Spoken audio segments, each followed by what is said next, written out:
Hero వైపు నుంచి ఒక ఎక్స్ప్లెనేషన్ ఏంటంటే, పోలీస్ వాళ్ళ వైపు నుంచి చెప్పేది ఏంటంటే, గవర్నమెంట్ ఏం చెప్తుందంటే ఏదో ఒక్కరిని మాత్రమే బాధ్యుల్ని చేసి ఇవన్నీ కూడా ఒక నార్మల్ సిచ్యువేషన్స్ లాగా అయిపోయాయి. దీని మీద ఇండస్ట్రీ ఆలోచించాల్సిన టైం ఇది. ఈ రెండు సెక్షన్స్ ని కూడా డిస్మిస్ చేసింది. దాన్ని ఎలా పరిష్కరించామన్నది ముఖ్యం కాదు. ఒకే రోజులో ఇన్ని జరిగాయంటే మీడియా అటెన్షన్ అంతా ఒక్కదాని మీదే ఉందంటే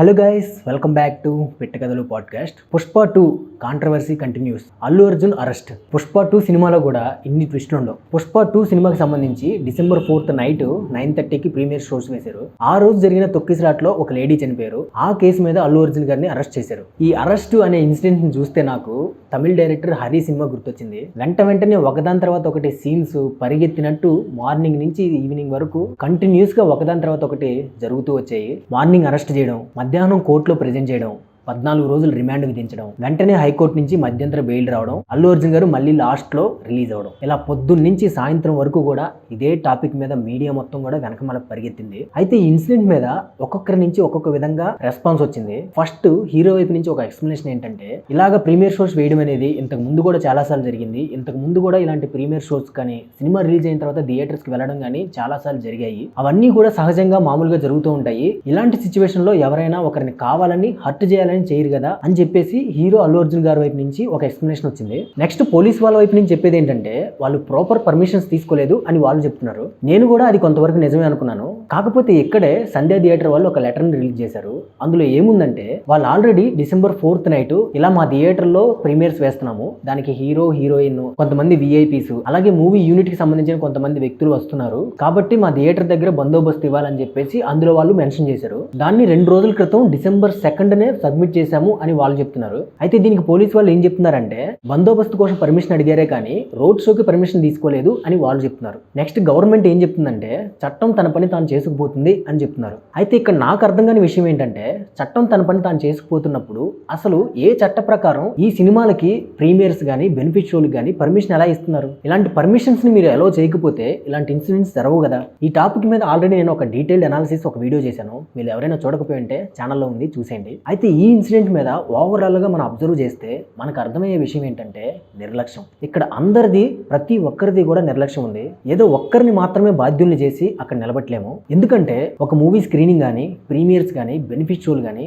లేకపోతే ఒక పొలిటికల్ మీటింగ్ కానీ ఒక పొలిటికల్ రోడ్ షో కానీ జరుగుతున్నప్పుడు అక్కడికి వచ్చే జనాలు కానీ ఫ్యాన్స్ కానీ సంబంధించిన సేఫ్టీ గురించి ప్రికాషన్స్ తీసుకోవాల్సిన బాధ్యత ఆ ఈవెంట్ లో ఇన్వాల్వ్ అయిన ప్రతి ఒక్కరి మీద ఉంటుంది. ఇది ఎలా అయిపోయిందంటే, ఒక మూవీకి సంబంధించిన ప్రీ రిలీజ్ ఈవెంట్లు కానీ ప్రీమియర్స్ కానీ బెనిఫిట్ షోలు కానీ లేకపోతే ఒక పొలిటికల్ మీటింగ్ కానీ ఒక పొలిటికల్ రోడ్ షో కానీ జరుగుతున్నప్పుడు అక్కడికి మూవీకి సంబంధించిన హీరోలు రావడము, విఐపీస్ రావడము, పొలిటీషియన్స్ రావడము, అక్కడ క్రౌడ్ గ్యాదరింగ్ అవడం, తోపులాట్లు జరగడం, ట్రాఫిక్ ఆగిపోవడం, ఇవన్నీ కూడా అందరి దృష్టిలో ఒక మూవీ ఇండస్ట్రీ నుంచి కానీ ఒక పొలిటికల్ పార్టీ నుంచి కానీ గవర్నమెంట్ సైడ్ నుంచి కానీ పోలీస్ డిపార్ట్మెంట్ సైడ్ నుంచి కానీ కూడా ఇవన్నీ కూడా ఒక నార్మల్ సిచ్యువేషన్స్ లాగా అయిపోయాయి. ఇలా ఏదైనా ఒక సంఘటన జరిగినప్పుడు, ఒక వ్యక్తి చనిపోవడమో లేకపోతే ఎక్కువ మందికి గాయాలు అవడమో జరిగినప్పుడే అందరూ నిద్ర మేలుకుంటున్నారు. ఆ తర్వాత కానీ ప్రతి ఒక్కరి అటెన్షన్ దాని మీదకి వెళ్ళట్లేదు. బట్ నో, ఇలా కాదు. ఈ ఇన్సిడెంట్ని మనందరం కూడా ఒక వార్నింగ్ లాగా తీసుకోవాలి. ఏదైనా ఒక అనుకోని సంఘటన జరిగినప్పుడు దాన్ని ఎలా పరిష్కరించాము అన్నది ముఖ్యం కాదు, దాని తర్వాత మనం ఎలా మారాము అన్నదే ముఖ్యం. అట్లీస్ట్ ఇప్పటికైనా గవర్నమెంట్ కానీ పోలీస్ డిపార్ట్మెంట్ కానీ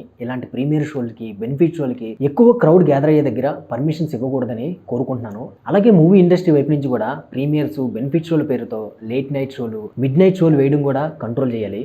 ఎందుకంటే ఏదో ఫ్యాన్స్ కోసం 1-2 థియేటర్లో వేయడం వేరు, కానీ ఈ ప్రీమియర్స్ కి బెనిఫిట్ షోలకి డైరెక్ట్ గా బుక్ మై షోలోనే ప్రతి చోట బుకింగ్స్ ఓపెన్ అవుతున్నప్పుడు ఇలాంటి వాటిని కంట్రోల్ చేయడం చాలా కష్టం అవుతుంది. దీని మీద ఇండస్ట్రీ ఆలోచించాల్సిన టైం ఇది. అలాగే ఈ కేసు ద్వారా కోర్టులు స్ట్రిక్ట్ గైడ్ లైన్స్ ఇవ్వాలి అని కోరుకుంటున్నాను. ఇకపోతే అల్లు అర్జున్ గారి కేసు విషయానికి వస్తే, ఆయన మీద పోలీస్ డిపార్ట్మెంట్ రకరకాల సెక్షన్ల మీద కేసు ఫైల్ చేసింది. కాకపోతే కోర్టు వాటిలో 115B అలాగే 118 ఈ 2 సెక్షన్స్ కూడా డిస్మిస్ చేసింది. ఆ 2 సెక్షన్స్ ఏంటంటే, వాలంటీర్గా ఒక వ్యక్తి ఇంకో వ్యక్తిని కావాలని హత్య చేయడం, అలాగే నేరపూరిత ఉద్దేశం ఉంది అనే సెక్షన్స్ ని ఇంక్లూడ్ చేశారు. వాటిని అయితే కోర్టు కొట్టేసింది. అయితే ఈ కేసు వల్ల నాకు ఇంకొక విషయం మళ్ళీ క్లారిఫై అయింది. అదేంటంటే, చదువుకున్న మనకే ఈ సెక్షన్లు ఏంటో పూర్తిగా అర్థం కావట్లేదు. అలాంటిది ఒక మామూలు సామాన్య ప్రజలకి అవి ఎలా అర్థమవుతాయో నాకైతే అర్థం కాలేదు. ఒక విధంగా తలుచుకుంటే భయం వేసింది. మొత్తానికి అల్లు అర్జున్ గారు అయితే 4 వారాల మధ్యంతర బెయిల్ మీద బయటకు వచ్చారు. సో చూద్దాము ఫ్యూచర్ లో ఈ కేసు మీద ఎలాంటి జడ్జిమెంట్ వస్తుందో. సో అది ఫ్రెండ్స్ ఇవాళ మన వీడియో. ఈ వీడియో మీకు నచ్చితే ఒక లైక్ కొట్టండి. అల్లు అర్జున్ గారి అరెస్ట్ మీద మీ అభిప్రాయాలు ఏంటో కామెంట్స్ లో చెప్పండి. అలాగే మన స్లోగన్ గుర్తుంది కదా, నచ్చితే మెచ్చుకుందాం, అందరితో మనతో పంచుకుందాం. So please support and subscribe to open చేస్తే. నెక్స్ట్ వీడియోలో మళ్ళీ కలుద్దాం. Until then take care, see you all later, bye. ఒకే రోజులో ఇన్ని జరిగాయంటే మీడియా అటెన్షన్ అంతా ఒక్కదాని మీదే ఉందంటే ఏమైనా డైవర్షన్ చేయలేదు కదా.